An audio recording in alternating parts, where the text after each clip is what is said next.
Se você, assim como eu, tem crianças em casa, sabe que hoje em dia está bem difícil tirar a molecada das telas. E a gente sabe que junto, com a programação sempre tem ali propagandas querendo convencer as crianças de comprar alguma coisa. A publicidade voltada para a criança, ela tem dois objetivos principais. Primeiro, fazer com que eles peçam as coisas para a gente comprar. E o segundo é formar o consumidor do futuro. Nesse vídeo aqui a gente vai falar um pouco por que é importante entender a publicidade infantil. Oi, eu sou o Francisco Barbuto, quero convidar você a pensar a publicidade voltada para as crianças. Para começo de conversa, é importante a gente entender como funciona a publicidade em si. Em geral, a publicidade atua por duas vias, a via da razão e a via da emoção. Para aqueles produtos que precisam de uma explicação melhor dos seus benefícios, como ele funciona, a via da razão funciona melhor.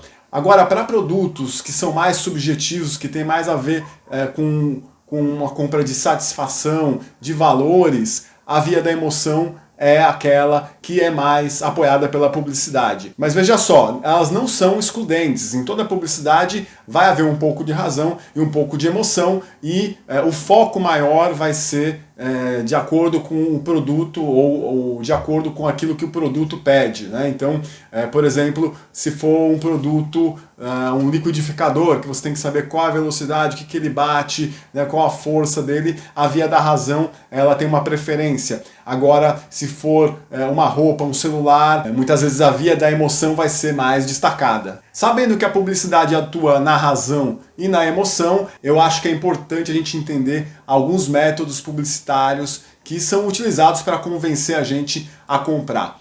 Um dos mais conhecidos, mais famosos, é o chamado AIDA, A-I-D-A. Esse método ele é pensado como um funil que vai levar a gente a tomar a decisão de compra. E na publicidade é um tipo de pensamento que é utilizado para construir a narrativa dos comerciais. No método AIDA, a gente tem o A, de atenção, o I de interesse, o D de desejo e o último A de ação. A propaganda vai procurar, primeiro, chamar a tua atenção, para que você esteja ali assistindo na tela.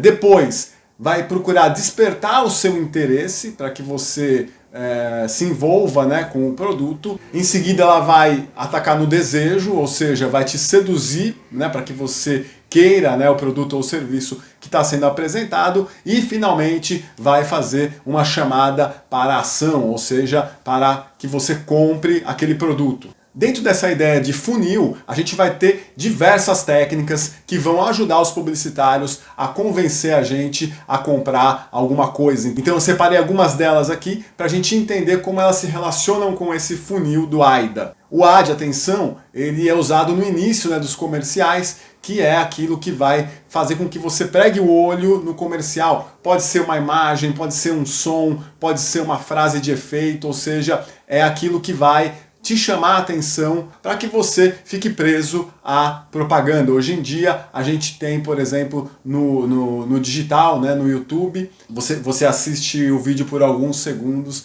e os publicitários eles têm aqueles poucos segundos para chamar a sua atenção e fazer com que você continue assistindo o vídeo até o final. Na letra I de interesse, usam-se diversas técnicas. Eu vou trazer uma delas, que é a ideia de identificação. Muitas vezes se usa, por exemplo, uma pessoa famosa com quem você se identifique, e aí você se interessa em ouvir o que aquela pessoa tem para dizer sobre o produto, e isso faz com que o seu interesse seja despertado. Uma outra forma também de despertar o interesse é identificar no público-alvo aquilo que ele quer, e a partir da atenção construir alguma frase de efeito que faça com que ele identifique que aquela frase vai resolver algum problema da vida dele. Na letra D de desejo, uma técnica bastante utilizada é a contação de histórias, ou seja, o storytelling. A gente sabe que muitas propagandas que marcaram a nossa vida, geralmente elas têm uma historinha ali que vai ser contada,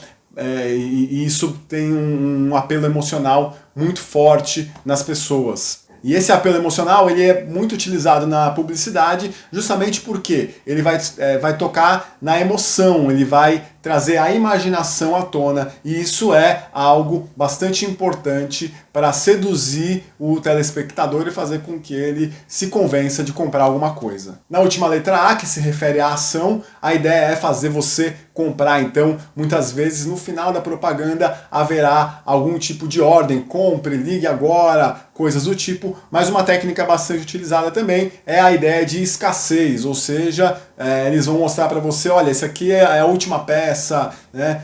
Só amanhã, por exemplo, são frases utilizadas para trazer a ideia de escassez e fazer com que você tome a ação o mais rápido possível, a ação da compra, né? O mais rápido possível. Eu passei aqui rapidamente por algumas técnicas que a publicidade utiliza para fazer com que nós, adultos, compremos as coisas. Agora, vamos pensar um pouco na criança. Será que todas essas técnicas utilizadas para convencer as crianças a quererem as coisas é uma coisa ética a se fazer por parte da publicidade, por parte das empresas? Cada vez mais acredito que a sociedade entenda que não é uma coisa ética, já que duas coisas são importantes a gente trazer à tona nesse momento. Primeiro, a criança não é uma pessoa economicamente ativa, ela não trabalha, ela não paga as suas contas. Mas esse é o menos importante. Na verdade, o mais importante é entender. A criança não tem ainda a capacidade cognitiva de entender e interpretar as mensagens que chegam até ela, especialmente os comerciais, que na televisão, por exemplo, estão muito misturados com a programação. Ela não sabe ainda diferenciar o que é um comercial e o que é, né, a programação normal, um desenho animado, coisas do tipo. As crianças de 3 a 6, 7 anos, elas têm ainda o que a gente chama de pensamento mágico, que é justamente esse pensamento que confunde a realidade com a fantasia. Isso dificulta muito, né, que ela tenha uma visão crítica das coisas e, na verdade, ela vai querer as coisas, tomar decisões a partir dessa visão de mundo que ela tem, que é muito particular das crianças. Um argumento muito utilizado por aquelas pessoas que acreditam que não deva existir restrição para a publicidade direcionada às crianças é a ideia de que os pais devem cuidar, né, do que as crianças veem e ajudá-las a interpretar o que elas estão vendo. Na verdade, desde a nossa Constituição, né, de 1988, a criança ela não é somente uma responsabilidade dos pais. A sociedade e também o Estado precisam apoiar, né, os pais na formação das crianças. Por isso, proteger a criança de uma linguagem que pode induzi-la a agir de forma consumista é sim responsabilidade de todos nós. É claro que os pais precisam sempre estar perto para fazer, né, o filtro e traduzir esses conteúdos e, claro, explicar quais são os principais objetivos da publicidade, que em geral é vender e formar consumidores. Nos dias de hoje, com uma quantidade enorme de aparelhos, de telas por todos os lados, onde a gente está sempre consumindo conteúdos e entre eles a publicidade, a gente tem novas formas de publicidade que vão chegando para as pessoas, inclusive para as crianças, de forma muito criativa. Esse assunto é bastante interessante, mas a gente vai falar sobre ele em um próximo vídeo, para entender como os novos tipos de propaganda podem estar disfarçados em formato de conteúdo, principalmente nas mídias digitais. Se você gostou desse vídeo, curte, se inscreve aqui no meu canal, continua acompanhando que a gente vai falar muito mais sobre a relação da mídia com as crianças. Muito obrigado por ter visto esse vídeo, um abraço e tchau!